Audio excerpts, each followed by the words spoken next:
Bismillahirrahmanirrahim. Assalamualaikum warahmatullahi ta'ala wabarakatuh. Waalaikumsalam.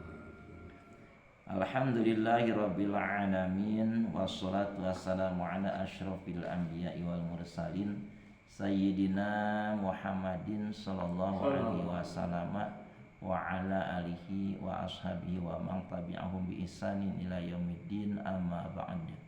Fa ya ibadallah, usi nafsi wa iyyakum bi taqwallah wa tibai rasulih la'allakum tuflihun. Faqala Allah ta'ala fil Qur'anil Karim, a'udzubillahi minasyaitonir rajim. Bismillahirrahmanirrahim. Wasari'u ila magfiratin mir rabbikum wa jannatin arduhas samawati wal ardu 'iddat lil muttaqin.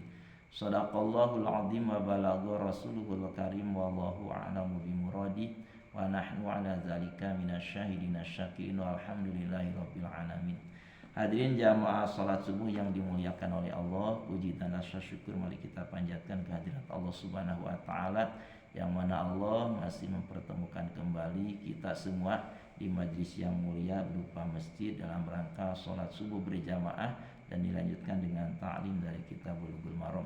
Yang mudah-mudahan amal yang kita telah dilaksanakan diterima oleh Allah Subhanahu wa taala, sehingga kita mendapat kemuliaan, kebahagiaan yang dijanjikan oleh Allah Subhanahu wa taala. Hadirin yang dimuliakan oleh Allah, mari kita lanjutkan kembali ta'lim dari kitab Bulughul Maram juz kedua, babus sholati tatawwu'i, bab salat sunat. Sholat yang hukumnya sunat, karena sholat itu ada sholat yang hukumnya wajib, ada sholat yang hukumnya sunat. Sholat yang hukumnya sunat itu apabila dikerjakan mendapat pahala, apabila ditinggalkan berdosa.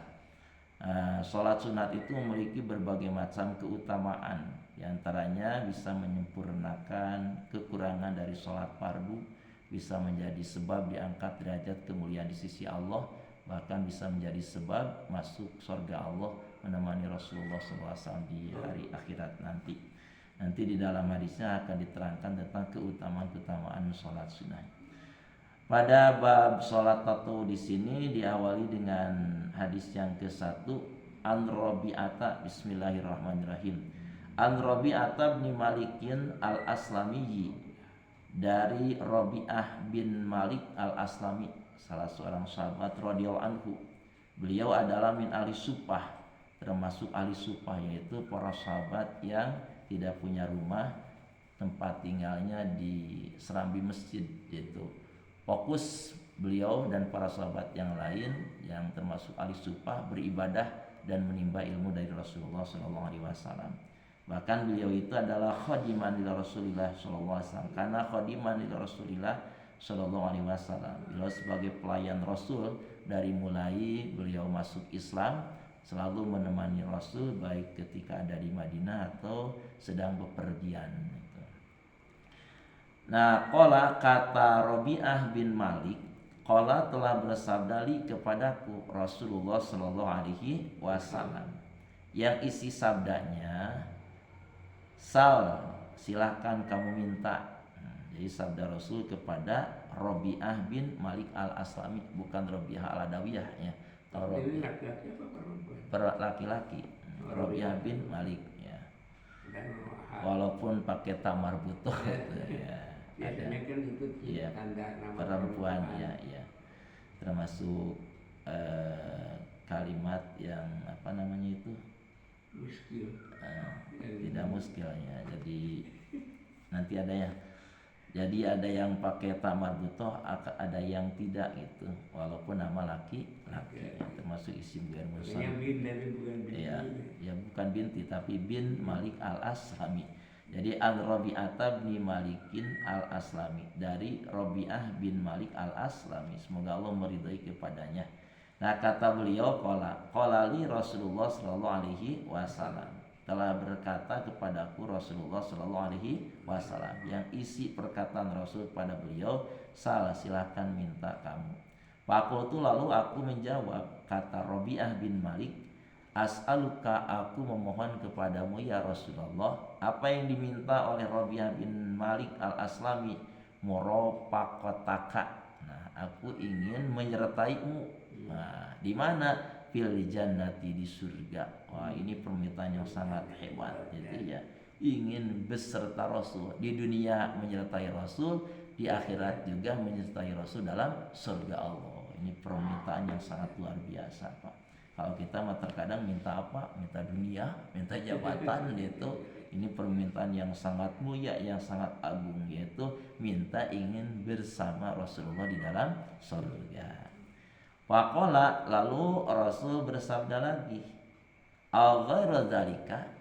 Apa ada permintaan yang lain selain permintaan yang tadi? Itu. Qultu, aku menjawab, kata Rabi'ah bin Malik, huwa dzaka. Hanya itulah permintaanku gitu. Cukup ingin menyertai Rasul di dalam surga itu. Di dunia selalu mendampingi Rasul sebagai pelayan Rasul, kemana saja Rasul pergi selalu disertai dengan Rabi'ah bin Malik al-Aslami. Nah, di akhirat nanti ingin bersama-sama Rasulullah di dalam surga. Masya Allah ya. Walaupun beliau itu orang yang tidak punya rumah ya, diamnya juga di Serambi Masjid Nabawi yang ada di Madinah. Fokus beribadah, fokus menuntut ilmu di Rasulullah SAW. Qala, maka Rasul bersabda lagi, fa'inni. Kalau begitu ya fa'inni, bantulah aku, kata Rasul, ala nafsika, agar cita-citamu tercapai. Ay ala naili muradi nafsika. Bantulah aku, kata Rasul, agar tercapailah tujuanmu, cita-citamu, yaitu ingin beserta Rasul di dalam surga. Nah, dengan cara bagaimana agar bisa menemani Rasul di dalam surga? Kata Rasulullah SAW selanjutnya, yaitu bikasrati sujudi, dengan memperbanyak sujud. Nah, yang dimaksud sujud di sini oleh pengarang kitab ini adalah as-sholat. Jadi perbanyaklah sholat sunat kalau ingin menyertai Rasul di dalam surga. Jadi sholat sunat itu diantara keutamanya bisa menjadi sebab masuk surga. Masya Allah ya. Rawahu, telah meriwayatkan kepada hadis ini Muslimun, Imam Muslim. Hadis ini faja'alal hadisa dalilan ala tatawu'i. Jadi musannif membuat sebuah dalil dari hadis ini sebagai dalil tentang sholat sunat itu. Jadi sholat sunat itu dalilnya diantaranya ini, dan sholat sunat keutamaannya bisa menjadi sebab masuk surga, bahkan bisa menyertai Rasulullah SAW. Keinginan yang tinggi dari Rabi'ah. Wa fihi dilalatun ala kamalil imani, dan di dalam hadis ini mengandung pelajaran penting sebagai petunjuk kesempurnaan iman al-mazkuri, yakni kesempurnaan iman Rabi'ah bin Malik, wasumuwi himmatihi ila asyrafil matalibi. Dan hadis ini menunjukkan tentang betapa tingginya cita-cita Rabi'ah bin Malik al-Aslami. Cita-citanya itu ila asyrafil matalib, yaitu cita-cita yang sangat mulia, yang sangat agung. Wa 'alal maratibi, dan cita-cita yang sangat tinggi kedudukannya, yaitu ingin menyertai Rasul di dalam surga. Itu cita-cita yang sangat tinggi. Orang di alam dunia cita-cita apa? Ingin jadi profesor, doktor, ingin jadi presiden. Itu ini mah jadi PNS. jadi PNS. Kalau Rabi'ah bin Malik mah Masya Allah gitu, cita-citanya yang sangat mulia, yang sangat tinggi, itu yang sangat tinggi, yaitu ingin menyertai Rasul di dalam surga. Itu ya.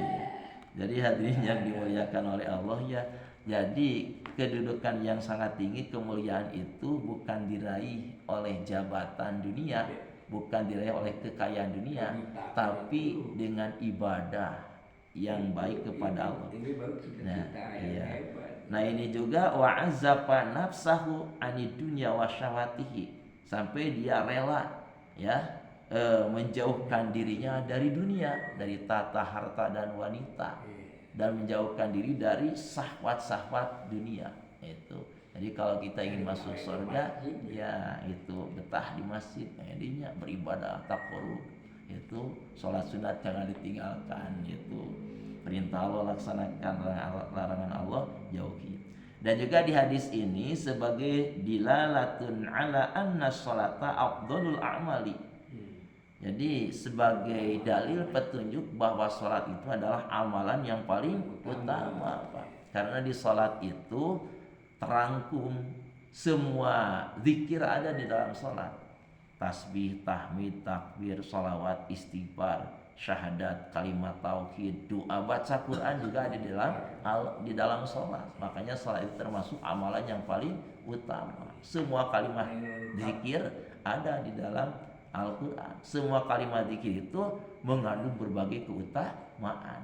Dan juga semua organ tubuh di dalam salat itu ikut aktif.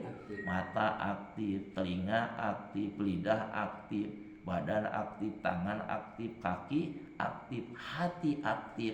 Kontak, ingat kepada Allah, sadar sedang bergerak, digerakkan oleh Allah, sedang menghadap Allah, sedang bermunajat kepada Allah, sedang curhat kepada Allah.